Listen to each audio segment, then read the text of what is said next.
What is up? Coming to you live from the Cat House in Montebello, California. And oh my god, my microphone is out of control. I am sorry for anyone who listens to the audio version of this.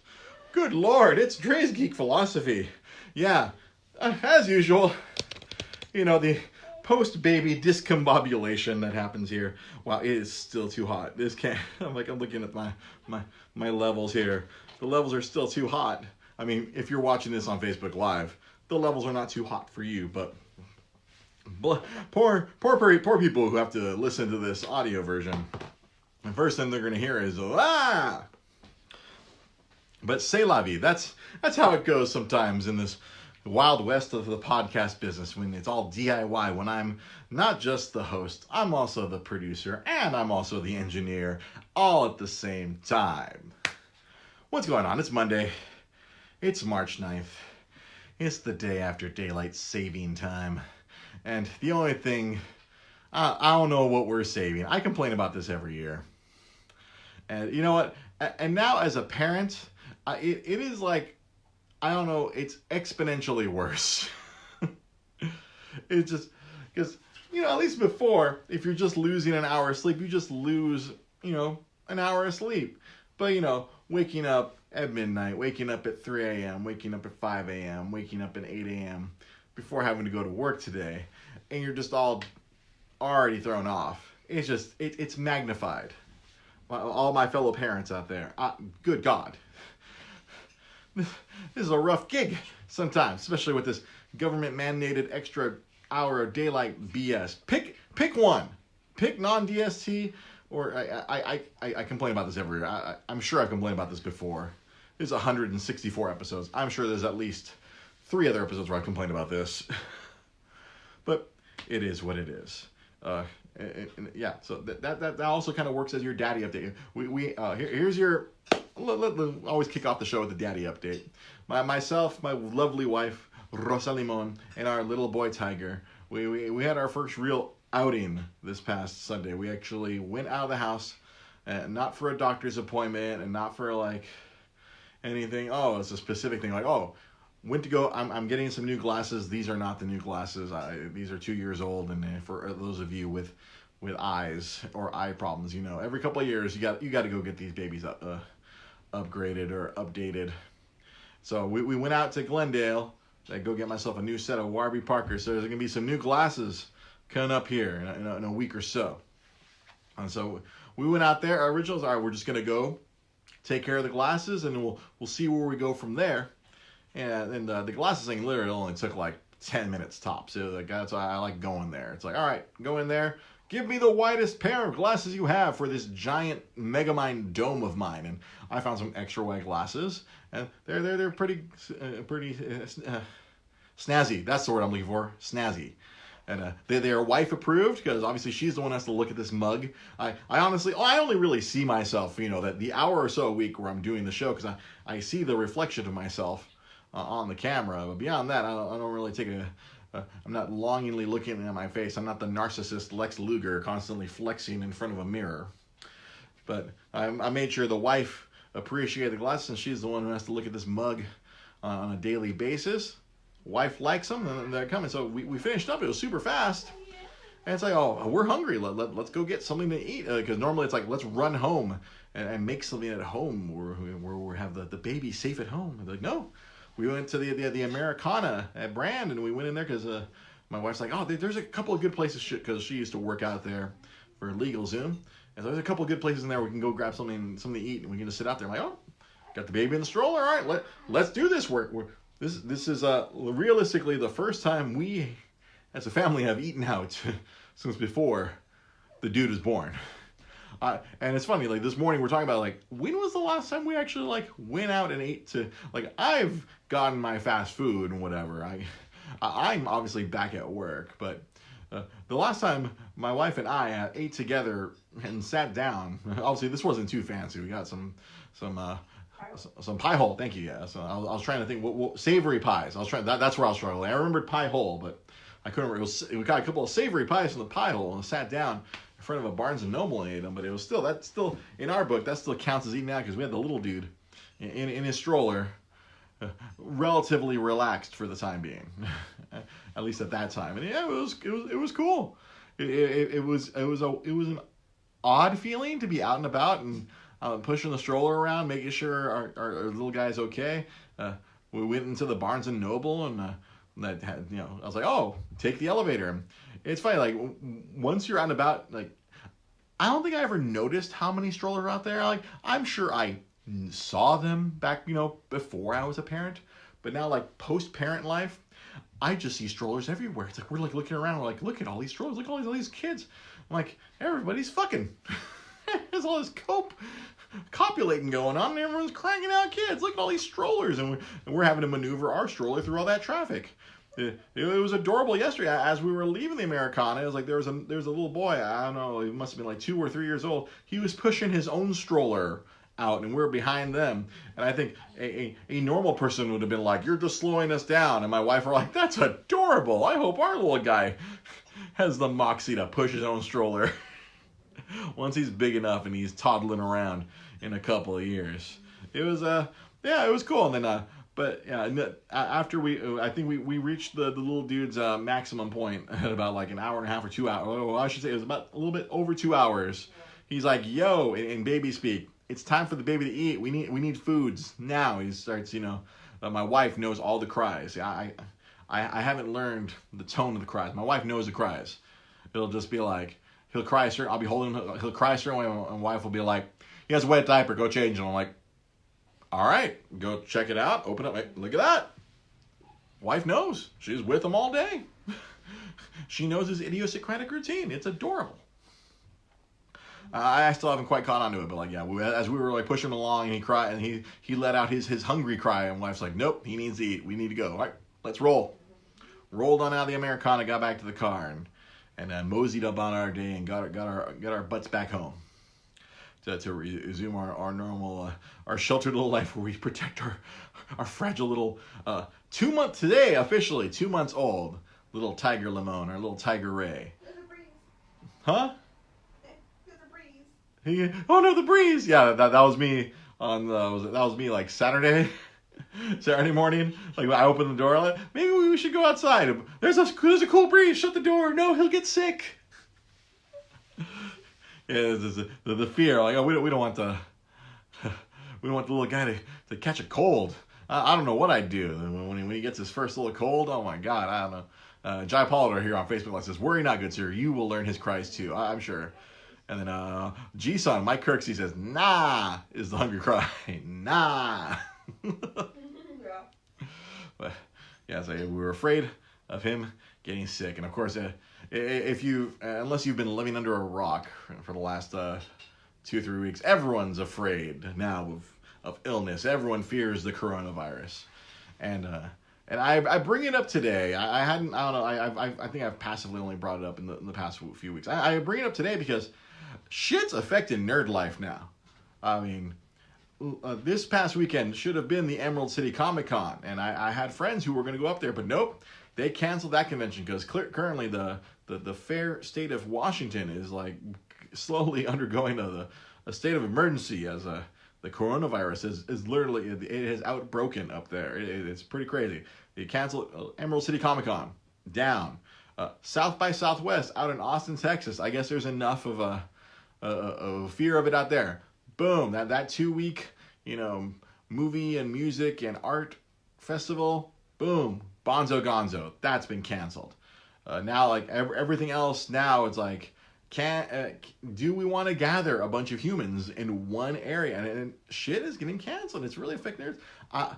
I'm thinking when June comes around, if this thing is still outbreak central, I mean, shit, the entire country of Italy has been placed under quarantine today. I saw that today in my research at work. I'm like, what? At first it was just northern Italy, and then the Italian prime minister was like, fuck it, we're quarantining the whole fucking country. It's like, we're protecting the rest of Europe. Nobody can leave. It's like, holy crap. And I see people thinking, I don't know, I'm of two minds of this. I mean, yes, the media is really overhyping the daylights out of this. It's like, I can't turn on the news. And in this household, we watch the news a lot.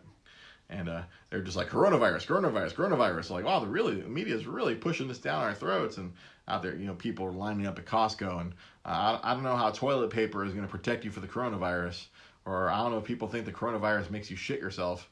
But people are buying a year's worth of toilet paper in one visit. And I don't understand that. It's nuts. But yeah. So the Electronic Entertainment Expo, like, they keep saying, oh, we'll be fine, but if things aren't fine in June, I bet you they're gonna start.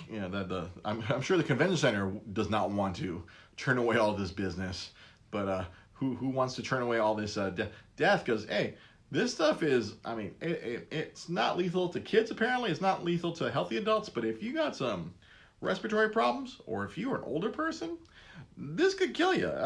Everyone's like, oh, only so many people died. I'm like, it's a 5% death rate so far. Like, the flu kills so many people. That's a 0.1% death rate.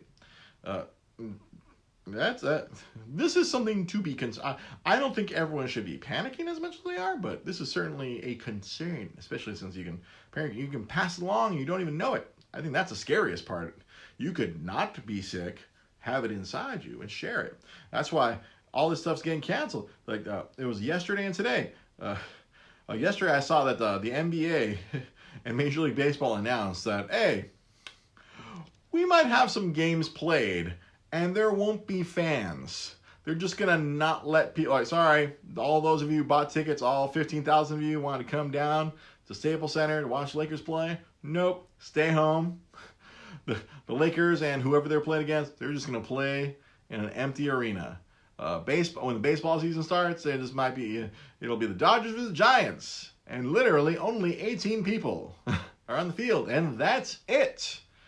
Deep fly ball to an empty stand. Oh me, oh my. Well, I guess it'll be the commentators will probably be there too, and just cameras will probably just be like going across empty fields.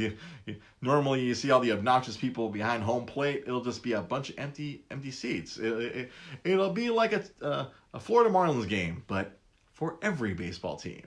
It's just that's a sly sports joke for my people who know sports, right there. And then I saw today on Twitter that all the major league sports, and apparently MLS is now a major league sport here. They have all said that they are not allowing anyone into the locker rooms. It's just athletes only now for the foreseeable future. And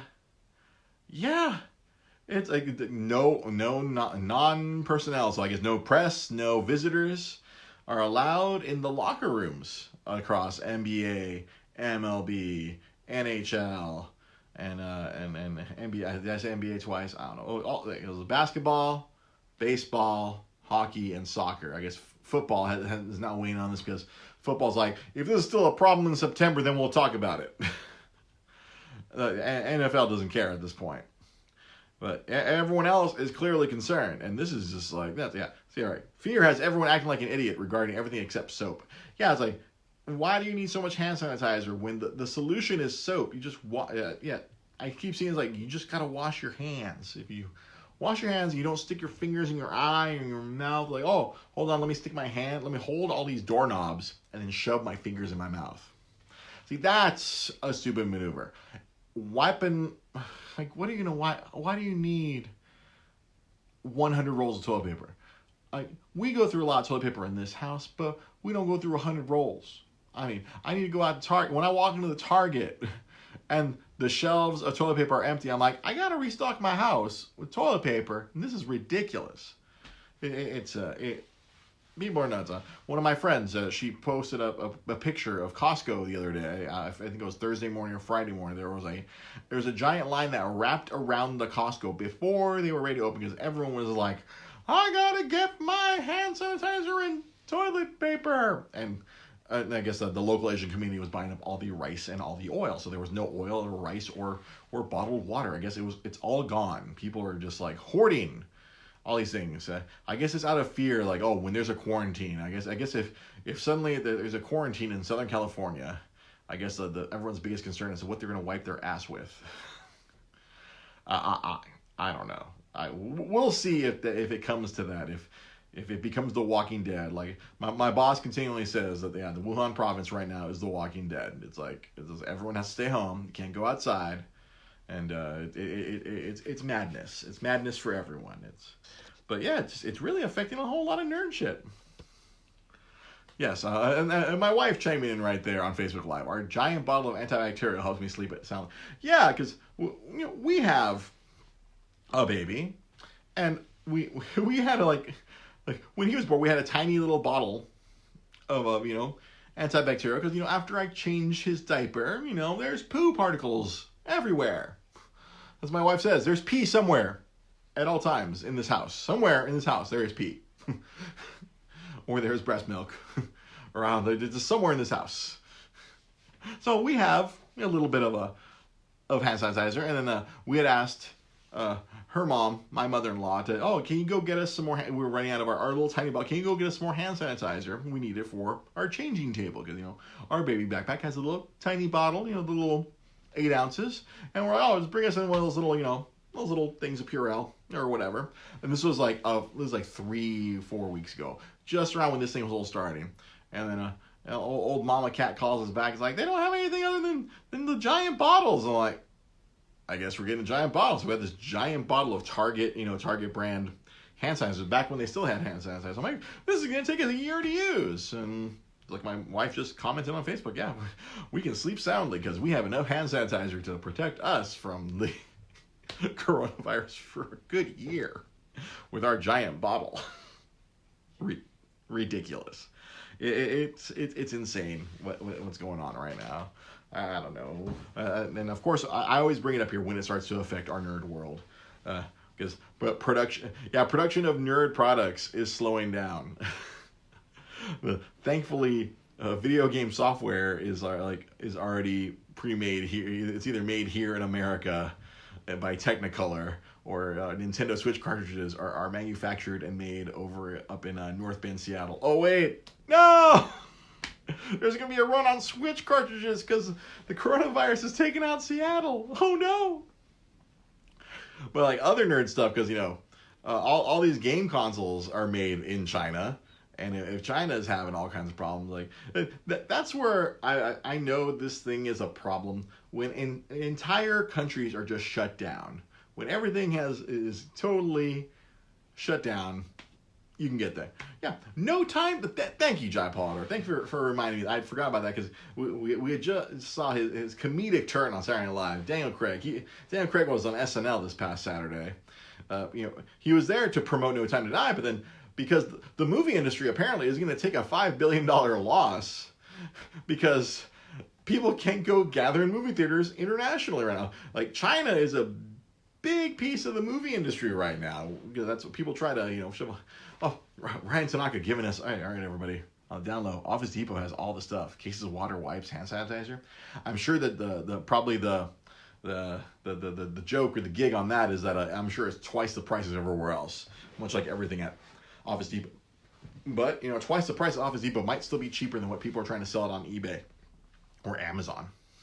But yeah, like Jai Pollard just said, No Time to Die. Movies are getting shoved back into November because it's crazy. I'm actually kind of shocked that Marvel hasn't said anything about Black Widow moving that back, or everything's just vacating the near future just because, we lost the China market. We're starting to lose pieces of Europe. Box office returns are not going to be big, and then of course stockholders are going to be angry. And if you follow the stocks, yeesh, it has been brutal. My boss couldn't stop talking about that this morning. He's like, have you been watching the stock market? It took another 2,000 point tumble this morning. I'm like, all I could think about is like, oh my God, my 401k must be decimated at the moment. Ugh. Then Jai Pollard right here. So the upside to the movie being delayed is that he has 2 more hours to play Final Fantasy Remake. Yes. I hope y'all enjoy. I hope that remake is good. Just like I said here last week. I hope it's good for the sake of all y'all excited for it. I know the demo made many people happy, so good. I'm glad that demo really filled up everyone's hearts with all of its nonsense. But yeah, it's out of control, this whole thing. But coming into this episode of the podcast, I was very concerned. I'm like, what am I going to talk about today? But thankfully, the podcast gods blessed me this morning. They blessed me. They reached down and touched me on the head and said, Dre, we got you covered. We got you a topic you can go on about for a little bit. If you're a Facebook friend of mine, you might have seen me post this article up today. Apparently, the former CEO or the president of Nintendo of America, Reggie Fils-Aime, he's a cartoon character.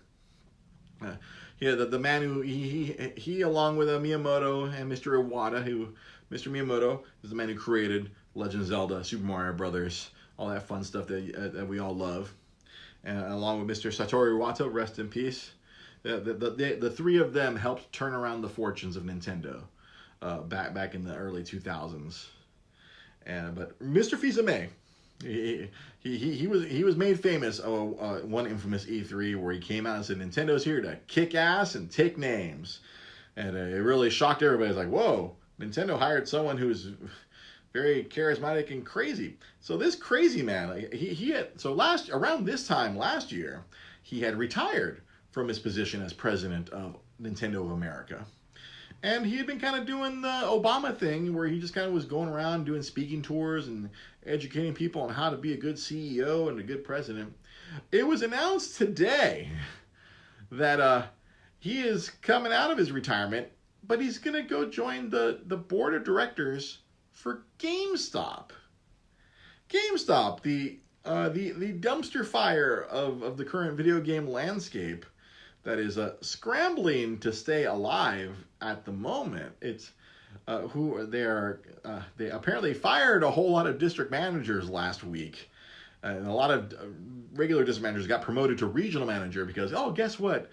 Instead of minding 11 stores, you have to mind 25 stores. So I guess we might as well just call you a regional manager now at this point. Or there's a lot of upheaval going on. They're supposed to close about 1 to 2% of stores over the next few weeks. A lot of crazy stuff going on, but then this crazy thing, they added 3 new members to the board, but to gamers, the one that mattered the most is obviously Mr. Reggie Fils-Aime. The other two, there's a former CEO of Walmart and a former CEO of PetSmart. So they hired these 3 new guys to be part of the board of directors, and they are going to quietly shuffle off the mortal coil all the rest of the current board of directors, including the former back when I worked for GameStop, this guy Dan DiMatteo, he was like the big guy in charge, especially back in the old Funko Land GameStop Babbage's days. He was a guy in charge back then. All these, him and about 7 others of the current board of directors who have been guiding this Titanic into an iceberg, they are going to be quietly moved into retirement. And I'm sure everyone, myself and the rest of the nerd media, is going to focus on Mr. Fils-Aime, because this is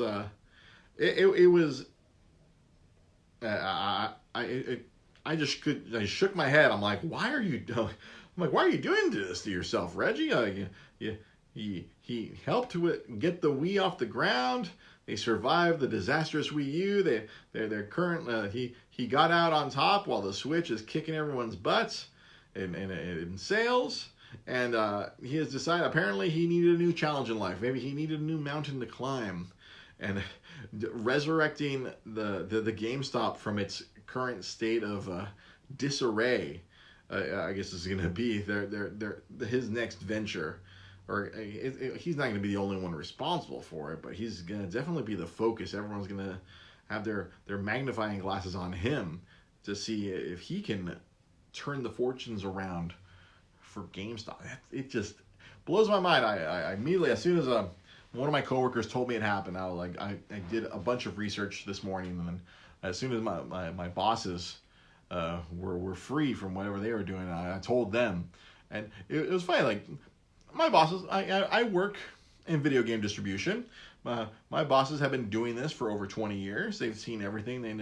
They know a lot of stuff in regards to the game industry, and honestly, it's in the best, I've said it before here on the show, it's in the best interest for gamers that GameStop continues to exist. I know that sounds crazy, because no matter how much GameStop really makes life hell for the normal gamer, it actually is in the best interest that this is a positive thing. My bosses see this move of bringing in someone as prominently within the industry as a Reggie FIls-Aime to come in and kind of like steer the boat, so to speak, and try to get them back on the right track.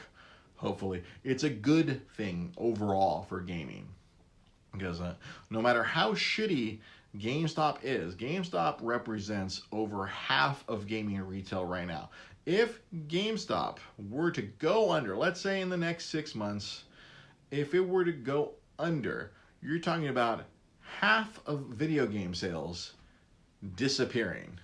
Now, I'm sure many of you wise people will tell me, well, they'll just go elsewhere. They'll just go to Amazon, or they'll just go to whatever, go to friggin' Walmart or Target. You know what? Walmart and Target are not carrying as much video games as they used to. They have been really, because video games have been on the decline over the years.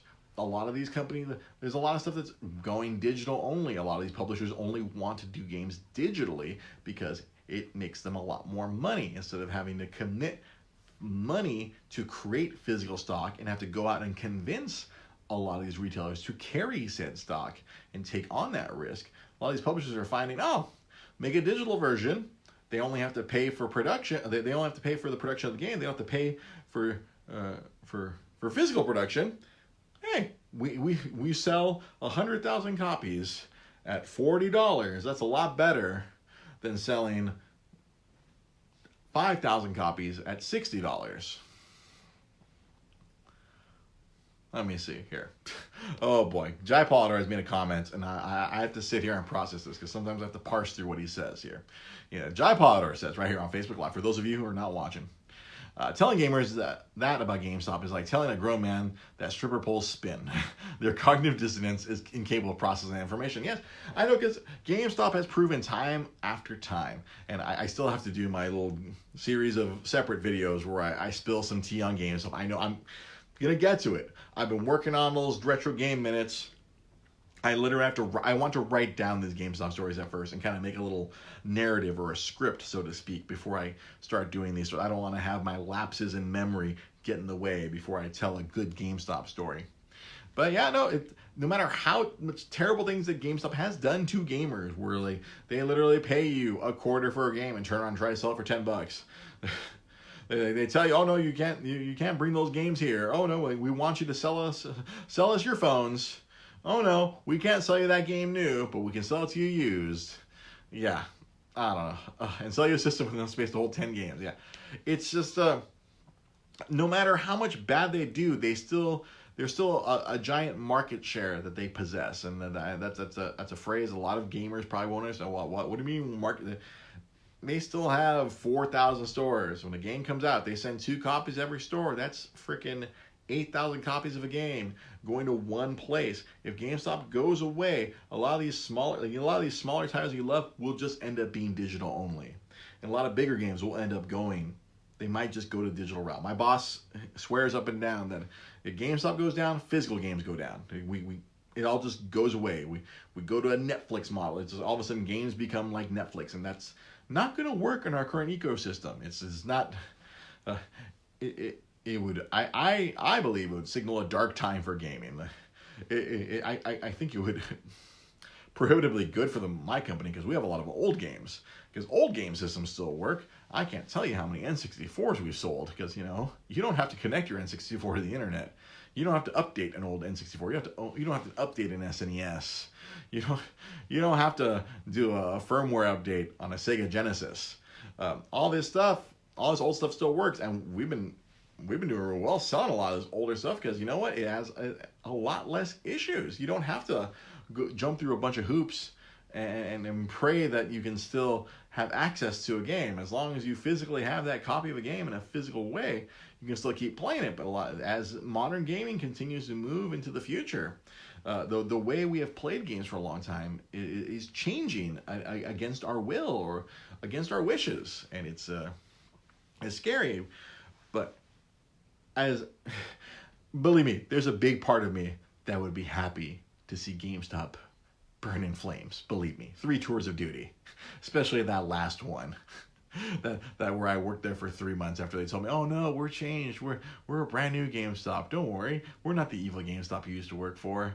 And then literally a week after, guess what? We're changing back to the old GameStop. You're not good enough. What? You're too nice to the customers? You're fired. Man, I would be happy. A good part of me, the irrational, emotional. I guess if you believe in this horoscope business, I am a Libra. I do believe in a good sense of justice. Oh, believe me, I would. All the terrible things that GameStop has done to people, and not even done to me. The stuff I saw for years as a Nintendo rep visiting GameStops, the stuff I saw on 3 separate tours of duty at GameStop, the stuff I've seen and heard from, like, the stuff that these poor employees were either forced to say or they came up with on their own because, I have come up with a underhanded way to sell things.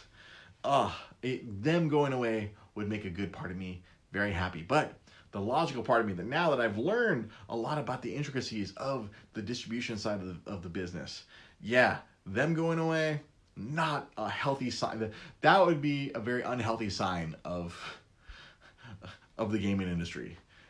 It would literally mean that the gaming industry is going into, I dare say, I don't know if it's going to be as bad as the big video game crash of 1983. I know I've mentioned this before, back in the days with Sam and Pete, but I don't know if it's going to get that far, that low. But it's not good. It's not good for the future, because honestly, a lot of these big publishers only put out like 1 or 2 games a year. That's why these trade shows don't really matter to them. Because like Activision, literally, all they do now is put out a Call of Duty game and maybe some compilation of an older title. That's it. That's why you don't see them like fumbling all over themselves. So if they showed up to E3, it would just be a Call of Duty booth. That's why apparently there's a big Call of Duty World Championship going on in Los Angeles this past weekend. I only know that because I saw it on the ticker during the news over the weekend. And sorry, I totally lost my own train of thought. I am amazing at this podcasting business. Excuse me, my brain doesn't work. It's off by an hour. It's off by an hour. I should be getting ready for the show now. I don't know. It should be 7:40 right now. Here I am doing the show an hour early in my brain. I really got derailed completely from my... This is what happens with old age, too. This is a combination of a lot of things. Lack of sleep, plus daylight savings, plus age. My brain just like, because this is all riffing from here. I've exhausted my notes here, and I told my wife, I'm like, I think I got about 40 minutes tops today, and we're at 31.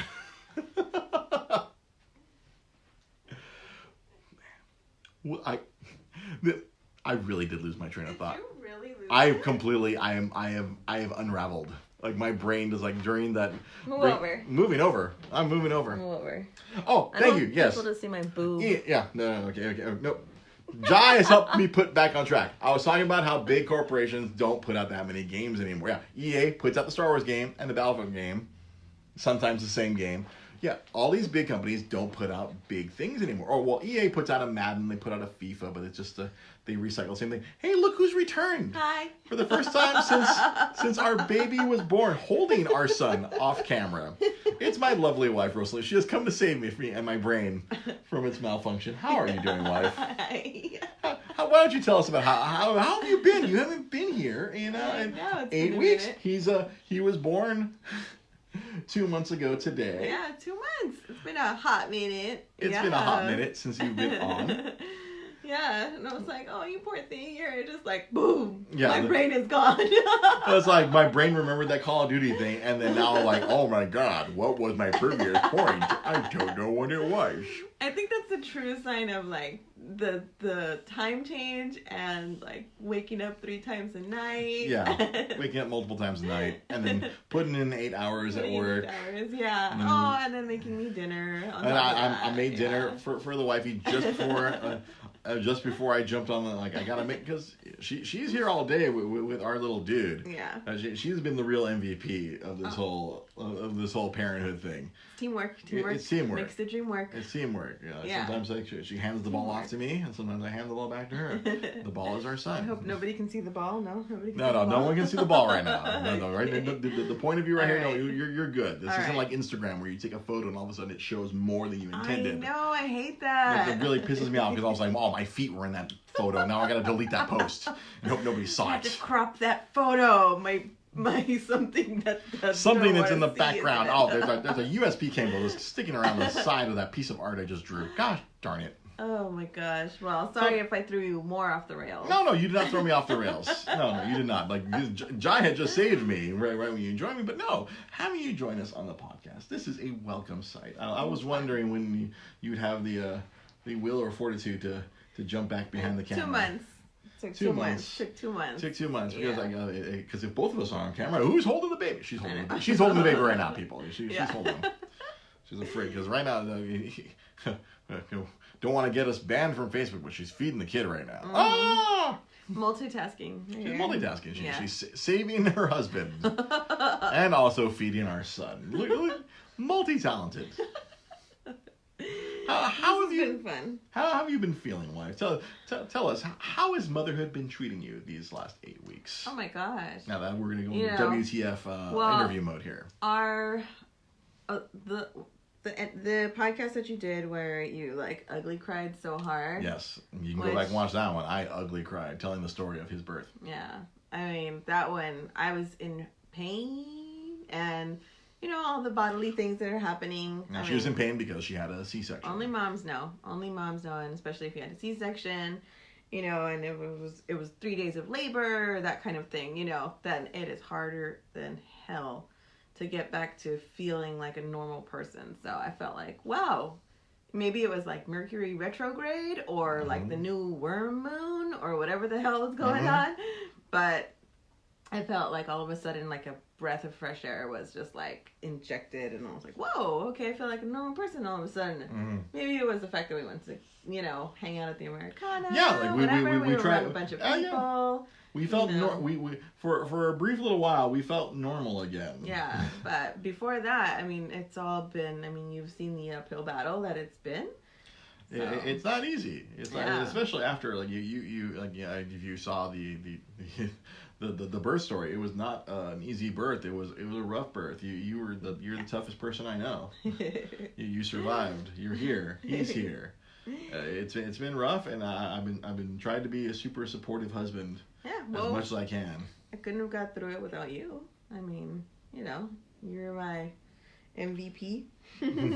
Oh. You're my player 2. I'm player 2. You're player 1, player 2. Yeah. We got our little guy, our downloadable content. This is our challenge right here, you know. So yeah. And I love him. He is a challenge, but in the same breath as I love him, he is also a challenge. Mm-hmm. Yeah. He is a baby. Yeah, it's amazing.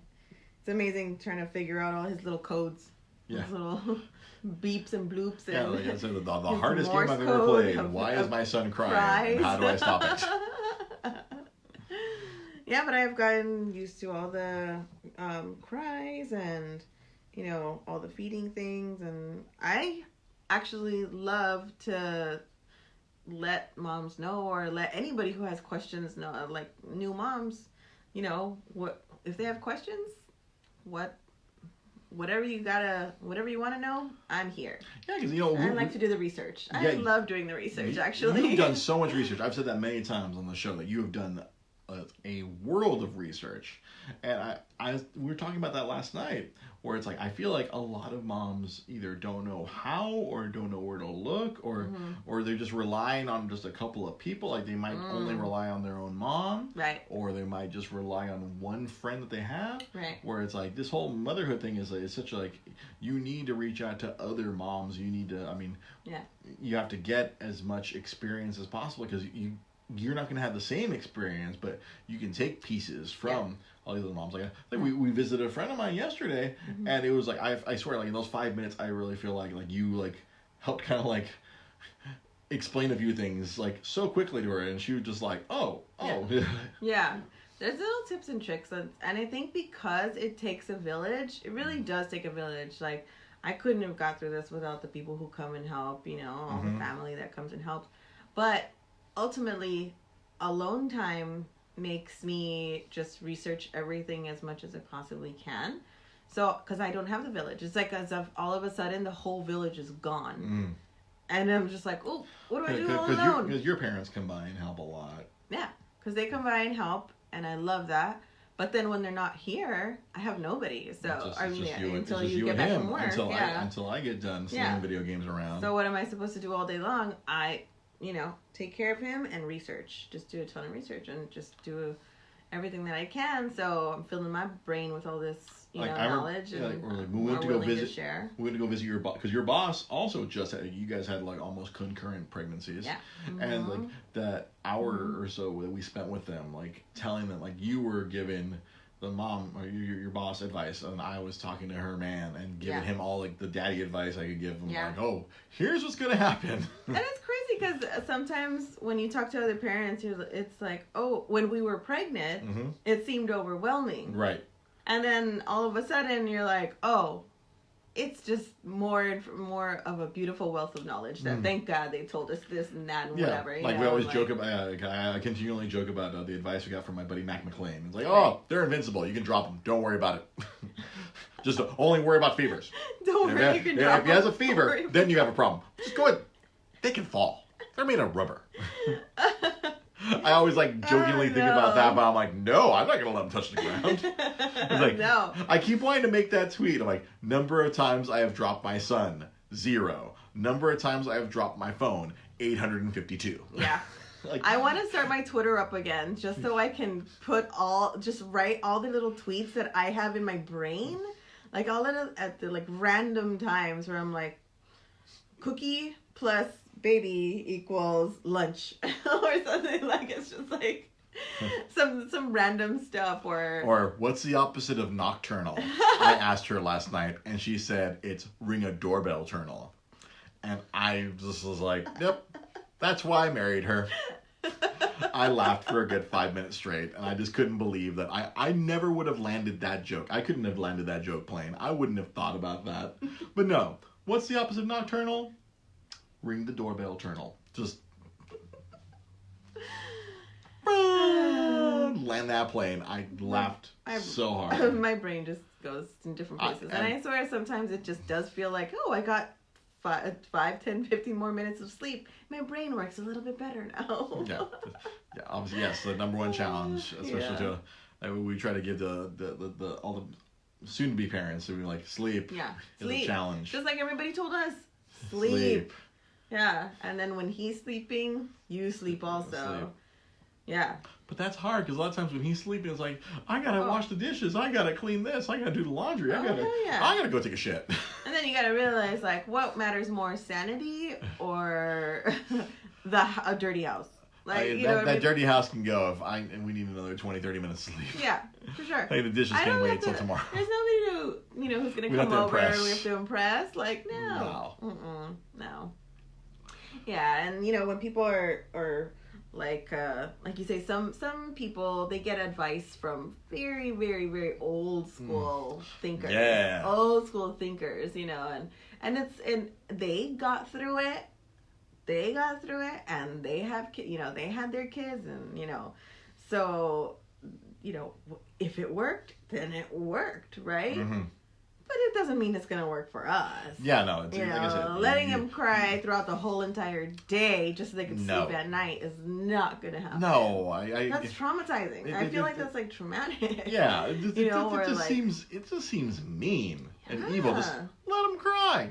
Just let him cry all day. All day. Ignore him. Why? Ignore him. I think, like, wait, whose sanity are you trying to fuck with here? Because, like, a crying baby is not, like, settling at all. No, it's like, yes, he's losing his mind. And then you can hear that, and, like, the paternal instincts is like, no. Yeah.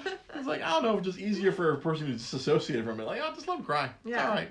Like, I binge-watched the show Babies, and seriously, I love binge-watching that thing because there was so much information, like, Daddy feels exactly the same way Mommy feels. Like, a lot, historically, they thought, oh, Mother is the only one that gets the instincts, and Mother is the only one that gets the love feeling. Like, no. Scientifically, actually, you get it too, which is amazing. I love this little guy. I love this little man. Every time he smiles at me, I just melt. I'm like, oh, I love you, do you, man? So what is...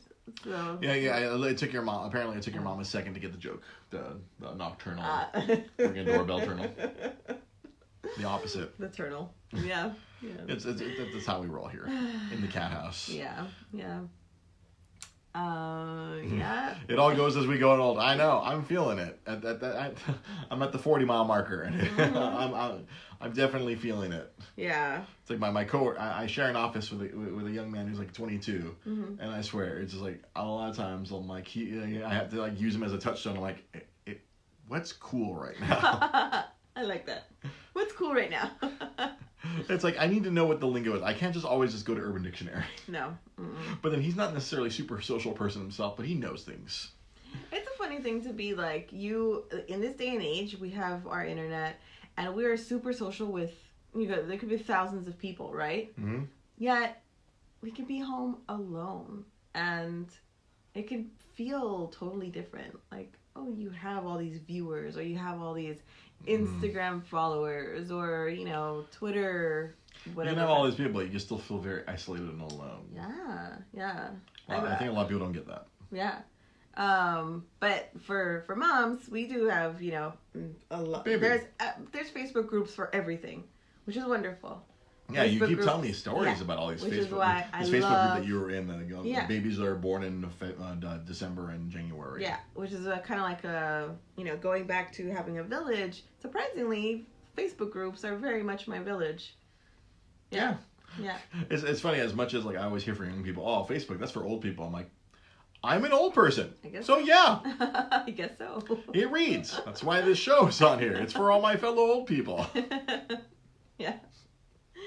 So if you're interested in something, and just go on Facebook, go to a Facebook group, because you will find everything under the sun there. And Russian bots. Everything.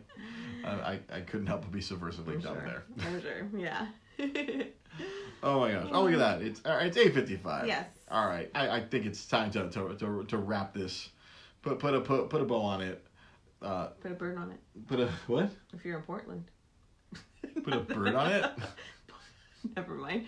Only Portlandia people would know that. I haven't watched Portlandia. We saw the story for Portlandia. And we saw Fred Armisen yesterday. Oh yeah, I should say she saw Fred Armisen. I was too busy going goo goo gabba boo da ba da ba to this guy, and then I look at like Fred Armisen just passed us. I'm like, what? Barack Obama, who turned into the Rock Obama? Fred Armisen? That Fred Armisen. That Fred Armisen. Oh man, yeah, it was fun. But yeah, as always, we're here. Yeah.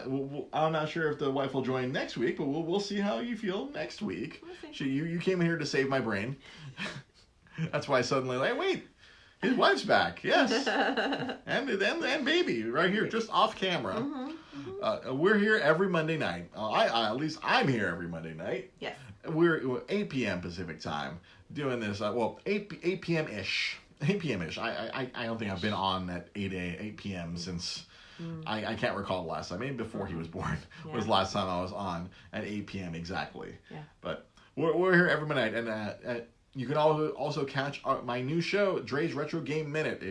If you want to see my ridiculousness focused on video games for roughly 3 minutes or less, That's right on YouTube. It's also right here on Facebook.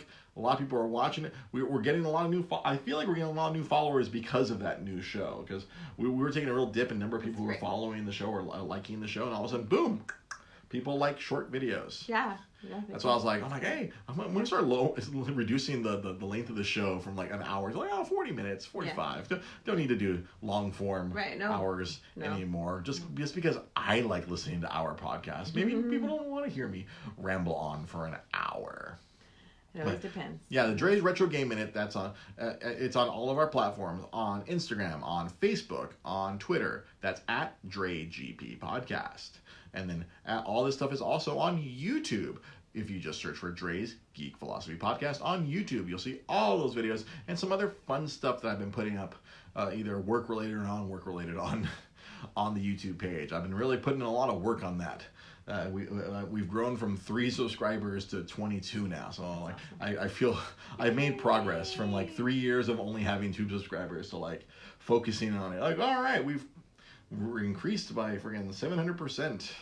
And then we're getting people. I know I'm starting to make progress when robots are commenting on my videos. And those comments disappear. I'm like, all right, I'm getting somewhere. Go back to playing Breath of the Wild. Oh, yeah, I wish. We'll see one of these days. I like that. In my youth, abuelitas that cooked well had tons of followers. Oh, yeah, they did. Yeah, they did. And as always, as you can see, we're a young family. If you want to help support this young family, you can always go to my Etsy page, etsy.com/shop/Dre's Geek Philosophy. Or if you just want to contribute directly, we can go to our Patreon. We have our awesome patron Daniel Wong. You can join him on Patreon. You can donate money directly. That goes to help pay for the SoundCloud. That bill is due soon, so I'm going to be cashing in all that Patreon money to help pay for the SoundCloud bill that's coming up, because you got to pay every year so I can keep all these episodes up there for all the Russian bots to listen to. It's awesome. So for myself, for my lovely wife Rosa, for my adorable sleepy son Tiger, this has been Dre's Geek Philosophy Podcast. Thank you for listening. Thank you for watching. We'll see you guys next time. Have a good night.